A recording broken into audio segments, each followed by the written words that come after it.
You may have a better chance of getting hit by a meteor than winning the lottery, but that temptation to win the big jackpot is hard to resist. 3 days wasted looking through 200,000 lottery tickets. Those weren't the lottery tickets.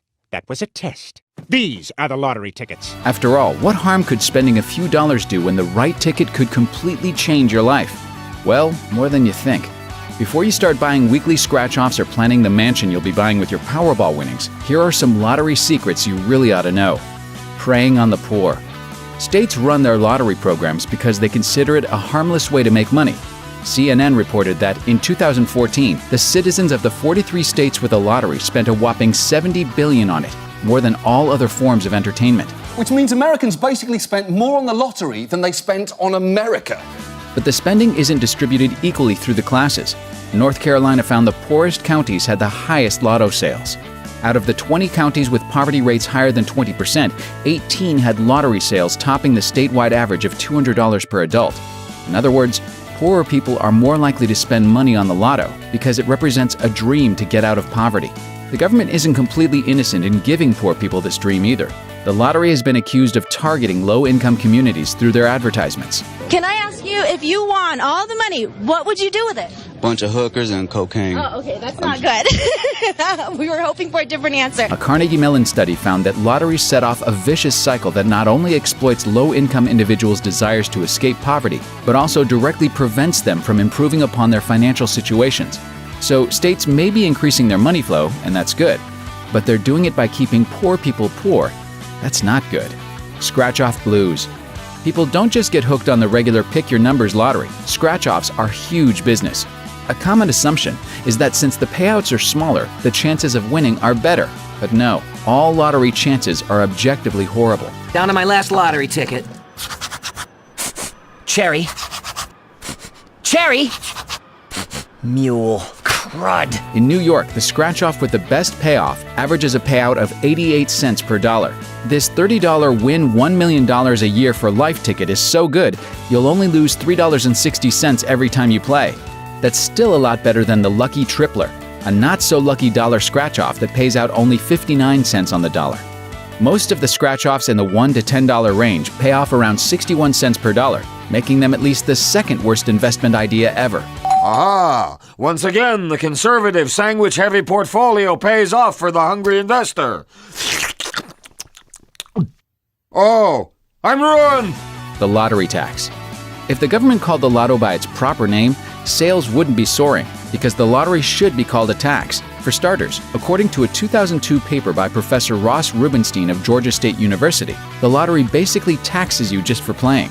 Although purchases of lottery tickets are voluntary, the implicit tax on a dollar spent on a lottery product is not voluntary, just as sales taxes paid on purchased goods are not voluntary. But some analysts go even further and argue that the lottery itself is a tax, working the same way as an income tax or a property tax. Only instead of an income tax where the government gets paid proportionately to what people make, the lottery taxes the poor by a ridiculously high margin. I have a joke for you. Okay. The government in this town is excellent and uses your tax dollars efficiently. States have a pretty good incentive to keep this going. In 2009, 11 states made more money from the state lottery than they did from corporate income taxes. In Rhode Island, the lotto brought in more than twice as much as corporate taxes. But it's all worth it if you hit the jackpot, right? Well, even then, the state governments get a juicy payout. Anyone who wins more than $600 will get the thrill of paying a 45% tax. Then, at least all the tax money is going to a good cause. Not so fast. Education. Okay, so the lottery is not good for poor people, but it's helping schools, so we can't get rid of it. Think of the children, right? The California lottery alone raised $1.39 billion and gave $97 million to the Los Angeles Unified School District for the 2014-2015 school year. This can't possibly have a downside, can it? They've used it for things like supplies, laptops, even tools for an automotive class. Sockets, ratchet, wrenches, pliers. Except that of course it has a downside. Often, the money goes into the state's general fund. From there, the money can be used for anything, which means the income from that education lottery doesn't always end up in schools. Even when states do allocate lottery money to education, legislators can factor all that sweet lottery cash into the budget and start giving out fewer government funds. In the end, education spending stays exactly the same or gets worse. According to Russ Lopez, the spokesman for the California Lottery, The California lottery was created to supplement public schools, not to totally fund public schools, not to resolve all their problems. So we don't do a lot for schools. It's a modest contribution. Retailer scams. Okay, the odds aren't great, and the wrong people are targeted, and schools don't actually get much of anything. But at least lotto winners get the fun of cashing in their tickets with no problems, right? Of course not. Lottery retailers scam people all the time. This isn't some ingenious number-running business. It's a pretty simple con. They just lie. Retailers will often take the winner's ticket and say, "This isn't a winner." Then the retailer keeps the ticket and cashes in the winnings. It's not quite a brilliant scheme, but it works. Several states have had to conduct sting operations on retailers where customers have complained. The undercover cop gives the clerk a marked ticket and arrests them when they try to claim the winnings.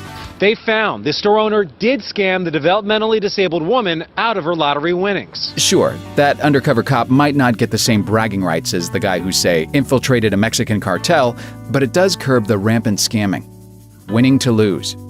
Even if everything else is bad about it, at least the lottery gives a new lease on life for the few lucky ones that defy the odds and win millions. Except, people don't usually do well with a sudden fortune. Forbes reports that a third of lottery winners end up bankrupt, and many more suffer from increased rates of depression, divorce, and suicide. That's not to say that every lottery winner throws all their earnings away, but a lot of them do.